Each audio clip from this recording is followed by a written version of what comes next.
يا أمي أقبل رأسك الساكن أبث بكل أشواقي وأرجو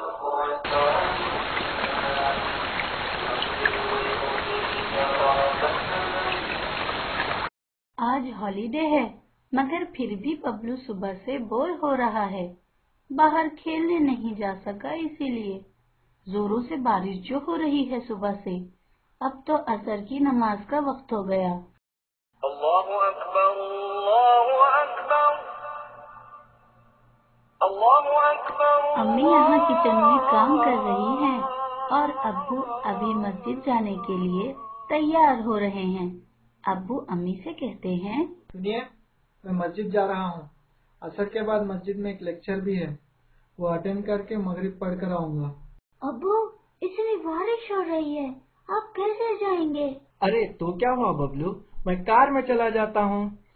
آپ کو معلوم ہے مسجد جا کر نماز پڑھنے کا اجر 27 ٹائمز زیادہ ہے۔ اور ہاں بیٹے، آپ جب 7 سال کے ہو جاؤ گے تو آپ بھی میرے ساتھ روزانہ مسجد جایا کرو گے۔ نماز 7 سال کے بعد فرض ہے۔ ابھی تو آپ نماز سیکھ رہے ہیں نا؟ ہاں ابو، سیکھ رہا ہوں۔ پیارے نبی صلی اللہ علیہ وسلم نے جو طریقہ بتایا ہے اس طریقے سے۔ ہاں بیٹے، ہمیں ہماری ساری زندگی پیارے نبی صلی اللہ علیہ وسلم کے طریقے سے گزارنی چاہیے۔ ڈور لاک کر لیجئے، میں جا رہا ہوں، اللہ حافظ۔ فی امان اللہ، آپ جائیے، میں لاک کر لوں گی۔ یہ کہہ کر امی بھول گئی ڈور لاک کرنا۔ پھر امی نے وضو کیا اور ببلو کو بھی وضو کروایا۔ امی نے نماز پڑھ کر ببلو کو بھی نماز پڑھائی۔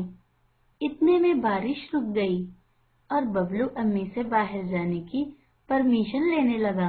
امی میں باہر دوست کے گھر جاؤں؟ نہیں بیٹے، بارش ابھی ابھی رکی ہے، آپ کہیں گر جائیں گے۔ پلیز امی پلیز، جانے دیجیے نا، میں نہیں گروں گا۔ نہیں بیٹے، اچھے بچے ضد نہیں کرتے، امی کی بات سنتے ہیں۔ اچھا بیٹے، میں کچن میں کام کرنے جا رہی ہوں، آپ یہ کلرنگ کریے بک میں۔ یہ کہہ کر امی کچن میں مصروف ہو گئیں، مگر ببلو کو تو باہر جانے کی پڑی تھی۔ ڈرائنگ میں بالکل دل نہیں لگ رہا تھا۔ پھر ببلو کی نظر ڈور پر پڑی جو امی نے لاک نہیں کیا تھا۔ ببلو کو خیال آیا کہ امی تو ہمیشہ روکتے رہتے ہیں، یہ مت کرو وہ مت کرو، دیکھو تو بارش رک بھی گئی ہے تو بھی باہر جانے سے منع کر رہے ہیں۔ میں چپکے سے چلا جاتا ہوں، تھوڑی دیر بعد آ جاؤں گا، امی کو پتہ بھی نہیں چلے گا۔ یہ سوچ کر ببلو چپکے سے باہر چلا گیا اور امی یہاں کچن میں مسالہ پیس رہی تھی۔ ببلو روڈ سے سنبھال کر چل رہا تھا کہ کہیں پھسل نہ جائے۔ بچتے بچاتے ایاز کے گھر پہنچا اور سوچا کہ امی تو منع کر رہے تھے، میں گر جاؤں گا سوچ کر، امی کو کیا معلوم اب میں بڑا ہو گیا ہوں۔ اب جیسے ہی آگے بڑھا ببلو کا پیر پھسلا اور وہ دھڑام سے گر پڑا۔ میں گر گیا۔ اتنے میں ایاز اور رولٹا باہر آئے تو دیکھا کہ ببلو کو زور سے مار لگا ہے۔ انہوں نے ببلو کو اندر بلایا، زخم کو کلین کر کے بینڈیڈ لگا دیا اور ببلو کو پانی دیا۔ الحمدللہ۔ رشتا دیدی، آنٹی ہے کیا گھر پر؟ نہیں ببلو، امی اور ابا چھوٹی کو لے کر گئے ہیں ڈاکٹر کے پاس۔ ببلو، ابھی تو بارش رکی ہے اور اتنی سردی میں آپ کیوں آئے؟ آنٹی نے روکا ہوگا نا؟ روکا تو تھا دیدی، میں چپکے سے ڈور کھلا دے کر آ گیا۔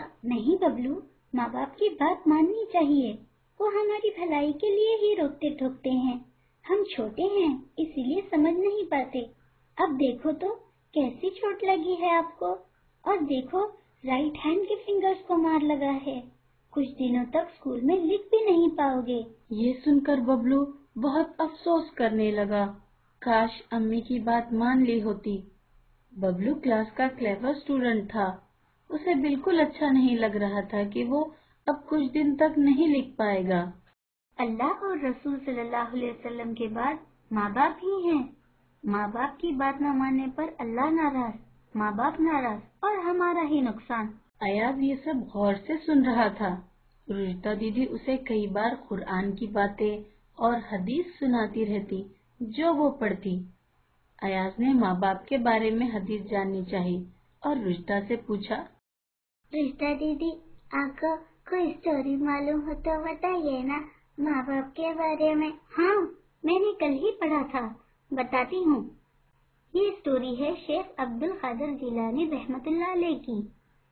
شیخ عبد القادر جیلانی رحمت اللہ علیہ کی ماں نے سکھایا تھا، بیٹا تم ہمیشہ سچ بولنا، چاہے تمہارا نقصان ہو یا تمہاری جان جائے۔ ایک وقت جب وہ سفر پہ جا رہے تھے، ان کی ماں نے کچھ اشرفیاں ان کی ڈریس میں سی دی تھی تاکہ وہ گم نہ ہو، تاکہ کوئی چوری نہ کرے۔ جب وہ سفر میں نکلتے ہیں تو انہیں ڈاکو کا گروپ ملتا ہے۔ ڈاکو ان کی پوری جانچ کرتے ہیں اور ان کو کچھ نہیں ملتا، تو وہ اس بچے سے پوچھتے ہیں کہ کیا تمہارے پاس کچھ نہیں ہے؟ یہ سن کر وہ کہتے ہیں کہ میرے پاس اشرفیاں ہیں جو میری ڈریس میں میری ماں نے سی دی ہیں۔ اس پر ڈاکو کہتے ہیں کہ اگر تم نہ بتاتے تو ہمیں کبھی معلوم نہ ہوتا کہ تمہارے پاس اشرفیاں ہیں۔ ڈاکو کہتے ہیں کہ تم ہم سے جھوٹ بھی بول سکتے تھے، تم نے سچ کیوں کہا؟ اس پر عبد القادر جیلانی کہتے ہیں کہ میری ماں نے جھوٹ بولنے سے منع کیا تھا۔ اس چھوٹے بچے کی بات پر ڈاکو بہت شرمندہ ہوتے ہیں، اس بچے کو چھوڑ دیتے ہیں اور ان کی اشرفیاں بھی، اور وہ ڈاکو بھی چوری کرنا ہمیشہ کے لیے چھوڑ دیتے ہیں۔ دیکھا کس طرح ماں کی بات سننے پر عبد القادر جیلانی ڈاکو سے بھی بچ گئے، ان کی اشرفیاں بھی چوری نہیں ہوئی اور ڈاکو نے چوری بھی چھوڑ دی۔ ماشاءاللہ دیدی، اچھی اسٹوری سنائی۔ میں بھی انشاءاللہ ہمیشہ سچ بولوں گا اور اپنے امی ابو کی بات ہمیشہ سنوں گا۔ ہاں، ایک اور قصہ سناتی ہوں موسیٰ علیہ السلام کا۔ موسیٰ علیہ السلام نے ایک بار اللہ سے پوچھا کہ اللہ، میرا جنت میں پڑوسی کون ہے؟ اللہ تعالیٰ نے فرمایا کہ ایک قصائی۔ موسیٰ علیہ السلام حیرت سے سوچے کہ نہ کوئی مجاہد، نہ کوئی ولی، نہ کوئی بڑا نیک آدمی، بلکہ ایک قصائی۔ موسیٰ علیہ السلام اسے دیکھنے گئے۔ وہ عام قصائیوں کی طرح تھیلے میں گوشت ڈالے شام کو اپنے گھر کی طرف جا رہا تھا۔ موسیٰ علیہ السلام نے اس سے پوچھا کہ کیا تمہارے ساتھ آ سکتا ہوں؟ اس نے کہا ہاں، آ سکتے ہیں۔ اس نے نہیں پہچانا کہ یہ موسیٰ علیہ السلام ہیں۔ پھر وہ موسیٰ علیہ السلام کے ساتھ اپنے گھر گیا، روٹی بنائی، سالن تیار کیا، اسے پلیٹ میں رکھا۔ گھر میں ایک عورت بیڈ پر لیٹی پڑی تھی، بہت کمزور۔ قصائی اسے اٹھا کر نوالے بنا بنا کر کھلاتا رہا، یہاں تک کہ اس نے سر ہلا کر بس کرنے کو کہا۔ پھر اس نے اسے بڑھیا کا منہ صاف کیا، پانی دیا۔ یہ سب کرنے پر وہ بڑھیا کچھ بڑبڑانے لگی۔ موسیٰ علیہ السلام نے پوچھا کہ یہ کون ہے؟ اس نے کہا کہ یہ میری امی ہیں، میں روز صبح ان کے سارے کام کر کے جاتا ہوں اور شام کو آ کر پہلے ان کی خدمت کرتا ہوں، پھر اپنے کام کرتا ہوں۔ میرے ذمے میری ماں کی خدمت ہے۔ موسیٰ علیہ السلام نے کہا کہ یہ کچھ کہہ رہی تھی۔ قصائی نے کہا یہ میری امی بڑھاپے میں کچھ بھی بولتی رہتی ہیں، ان کی جب بھی خدمت کرتا ہوں یہ مجھے دعا دینا شروع ہو جاتی ہیں کہ اللہ مجھے جنت میں موسیٰ علیہ السلام کا پڑوسی بنا دے۔ بھلا میں کدھر اور موسیٰ علیہ السلام کدھر؟ سمجھے آپ لوگ؟ یہ ہے ماں جس کی دعا نے ایک قصائی کو جنت میں موسیٰ علیہ السلام کا پڑوسی بنا دیا۔ رشتہ دیدی، مجھے بھی جنت میں جانا ہے ماں باپ کی خدمت کر کے۔ قرآن مجید میں کئی جگہ پر آیا ہے وَبِالْوَالِدَيْنِ إِحْسَانًا، یعنی ماں باپ کے ساتھ اچھا سلوک کرو۔ رسول صلی اللہ علیہ وسلم نے فرمایا کہ والدین کی نافرمانی کبیرہ گناہ ہے۔ یہ سب سن کر ببلو پر بہت اثر ہوا، بڑی اداسی سے رشدہ سے بولا، دیدی، اب اللہ بھی مجھ سے ناراض ہے اور امی بھی، میں کیا کروں؟ ببلو امی سے معافی مانگ لو اور آگے سے ان کی بات ہمیشہ ماننا۔ وہ تمہیں ضرور معاف کر دیں گی، پھر اللہ بھی تم سے راضی ہو جائیں گے۔ پھر اچانک رشدہ کو یاد آیا کہ ببلو کے امی اسے ڈھونڈ رہے ہوں گے۔ اس نے ببلو سے کہا، ببلو، آنٹی آپ کو ڈھونڈ رہے ہوں گے، میں کال کر کے بتاتی ہوں کہ آپ یہاں ہو۔ اتنے میں ہی بیل ہوئی۔ رشدہ نے دیکھا تو وہ ببلو کی امی تھیں۔ وہ ببلو کو ڈھونڈتی ہوئی یہاں آئی۔ رشدہ نے سلام کیا اور انہیں اندر بلایا۔ امی ببلو کو دیکھ کر کہنے لگی، بیٹا، میں نے تمہیں کہاں نہیں ڈھونڈا، اور یہ مار کیسا لگا؟ امی، مجھے معاف کر دیجیے، میں نے آپ کی بات نہیں مانی اور بنا بتائے یہاں چلا آیا، راستے میں پھسل کر گر گیا اور یہ مار لگا۔ اب سے میں آپ کی بات ہمیشہ مانوں گا، آپ مجھ سے ناراض تو نہیں ہو نا؟ میں نے تمہیں معاف کیا ببلو، اور میں ناراض بھی نہیں ہوں۔ تو دیدی، اب اللہ بھی مجھ سے ناراض نہیں ہے نا؟ نہیں ببلو، اللہ بھی ناراض نہیں ہوں گے، امی نے جو معاف کر دیا۔